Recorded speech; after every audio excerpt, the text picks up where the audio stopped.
Good Wednesday again, Vol Nation. This is Frank, House of Orange Sports Channel, where we talk Tennessee baseball, basketball, football, and Lady Vols basketball. Talk some Tennessee baseball earlier. SEC tournament is underway. Vols prevail over Alabama. We'll talk some Tennessee football, some Tennessee recruiting here. The Vols get a big in-state commitment tonight that adds to what's already a solid recruiting class that they're putting together. Make sure you hit the like, the share. We're 12 away from 4,000. Hit that subscribe button for the latest notifications for when I go live tomorrow after the baseball game, and then any more the rest of the season as we go live as well. But Tennessee gets a commitment from in-state lineman Zack Groves. This is a really good commitment for Tennessee. All the rankings on him are pretty consistent. He's seems to be, looking at it right here for the industry right now. The On3 industry ranking has him 252 overall, the number 28 edge rusher, number 7 in Tennessee. The On3 ranking in general, he's a consensus 4-star. He's ranked 238 just by On3, not the mean, but just the On3 ranking 238. ESPN has him 235. 24/7 Rivals, they don't have a national ranking on him, but they do have him 4-star as well. And he's pretty consistent, 27, 29, 28, 22 respectively, based on how I read the publications. 8.669 is where he's at in terms of in-state. So it's a pretty consistent ranking. It's not one of those where a dude's a 3-star or a low 4-star in one, then he's a high 5-star in another one. The ratings are pretty consistent. Here, On3 and 24/7 have him as 90 overall. ESPN has him 81. And then Rivals has him as a 5.8. So all those systems, they do differ on how they rate him. But, just looking at what I thought was interesting, looking at some of the comments on it, I wanted to look at VolQuest caught up with his head coach on it. So Groves is listed as 6'4", 240. And you got to think with that as well. Anytime a dude comes to campus at that size, he's going to have room to add more weight to him.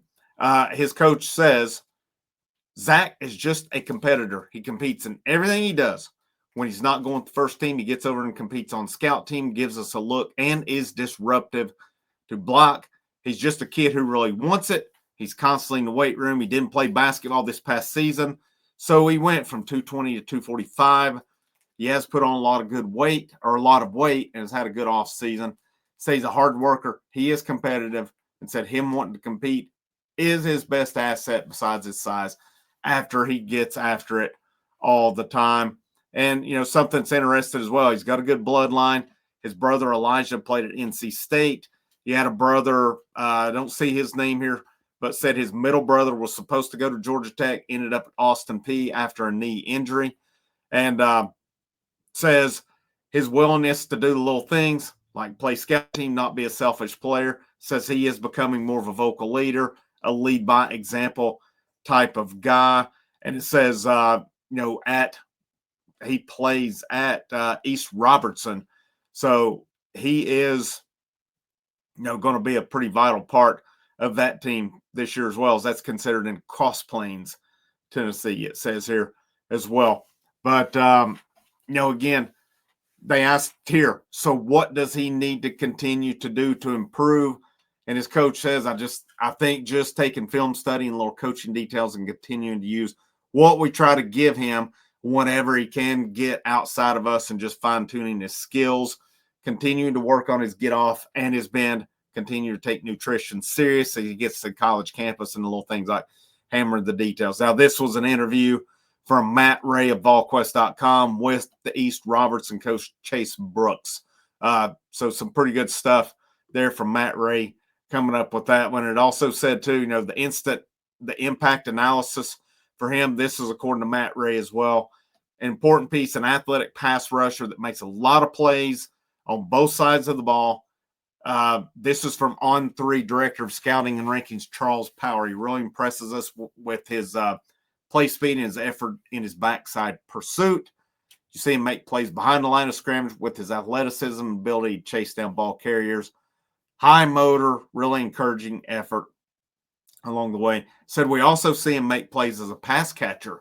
So he can impact this numerous ways. And, something in mind as well. And I haven't seen it listed here. I'm trying to see if he has said because the article says, well, what it's important that Tennessee got him before taking official visits. There is an article, and the main recruiter who played an important role in this shouldn't shock you any was Coach Chop. And I've talked about Coach Chop. I did a video last year on who is Coach Chop as well, because he's really kind of become the ace recruiter on this staff. And of course, with Michael Eckler leaving, going to Nebraska, that allowed Chop to take an on-field role here as well. And, looking at it again, says he loves Josh Heupel, says Heupel's not like other coaches. He's going to talk to you, and he isn't like a Hollywood type of guy, he says. And, I still don't see where he said, will he be taking visits or not? The one thing I think's for certain with recruiting is you never know on it. Until a guy is actually signed on the dotted line, you've got to continue recruiting him. There's no doubt about that. So, some of that come from the interview with Austin Price of VolQuest.com. VolQuest was all over that one today. Now, what does this do for Tennessee in terms of their team rankings? Tennessee, according to the On3 2026 rankings, they are 12th. They are 12th in the country. Here's what you got right now. They're 5th in the SEC. Faison Brandon, a 4-star on 3 at 34th nationally. 24/7, ESPN, Rivals all have him a 5-star. Tyreek King, 4-star in 3 of them, a 3-star according to 24/7.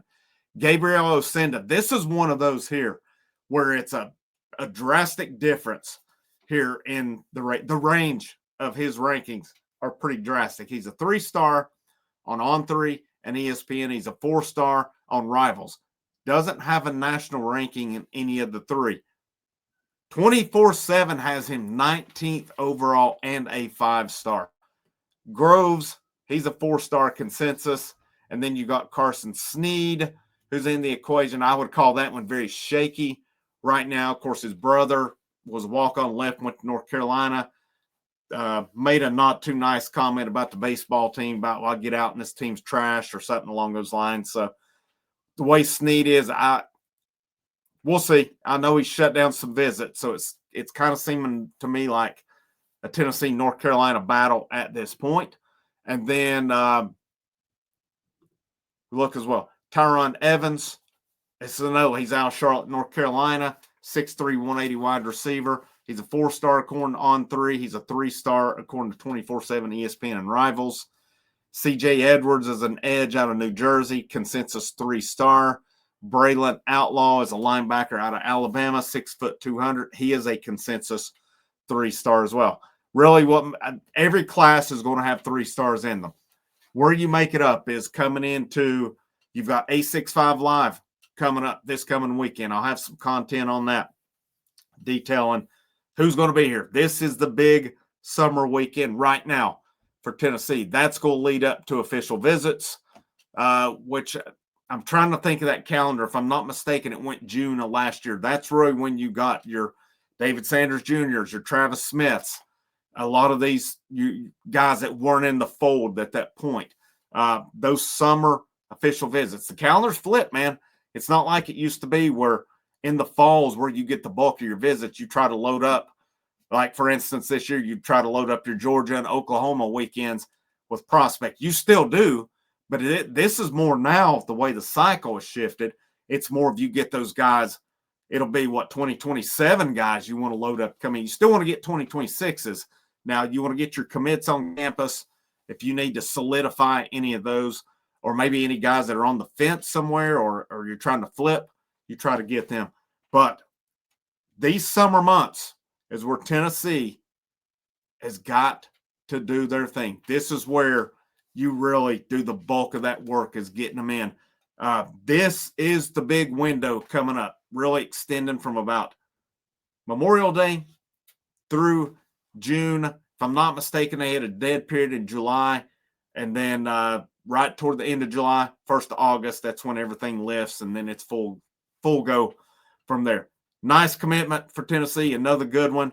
Looking at something that's interesting, another in-state commitment for Tennessee. Something I wanted to look at as well is how's Tennessee doing in in-state ranking. We'll hit that real quick before we get out of here. So according to the player rankings right now for the state of Tennessee, so the number one player, Tennessee's not going to get him, according to 24/7 or on three. That's Jared Curtis. He is quarterback out of Nashville. He is committed to Georgia. Joel Wyatt is the number 2 athlete. He will be in Knoxville this weekend. Tennessee's got a 98% crystal ball. Now, I've seen Vanderbilt's pretty heavily involved with him as well. Can Tennessee close that one? Vanderbilt's got the number 3 player, Caden Harris, cornerback out of Brownsville. Tennessee has Tyreek King, Gabriel Ascenda, numbers 4 and 5. They are in the fold. Craig Tutt, a safety out of Murfreesboro. Tennessee's thick into that one. And then you got Kamari Blair, Chaston Smith, Carson Sneed rounds out the top 10. I'm not going through the whole thing here. Smith is the corner. He's ranked 9th out of Chattanooga. He's committed to Notre Dame. Blair, I'm not seeing Tennessee listed for him. He is an offensive tackle. I don't know if that's something they've evaluated and they didn't get in on him or didn't offer him. Maybe he cut them.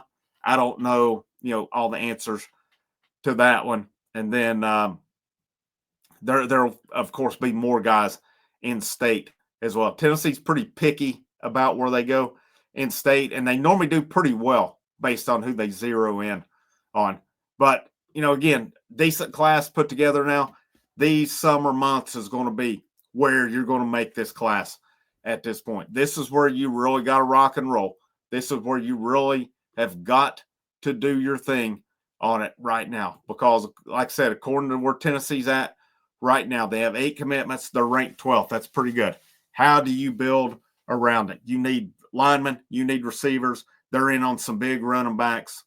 I think they're set up pretty well as where we're at going forward. I'm going to wrap up on that one tonight. Again, baseball post-game video I did earlier on. I'll be live tomorrow after the baseball game, and hopefully there will be more after tomorrow. Make sure you hit the like, the share, the subscribe. Check out the links in the description, channel memberships, channel Patreons.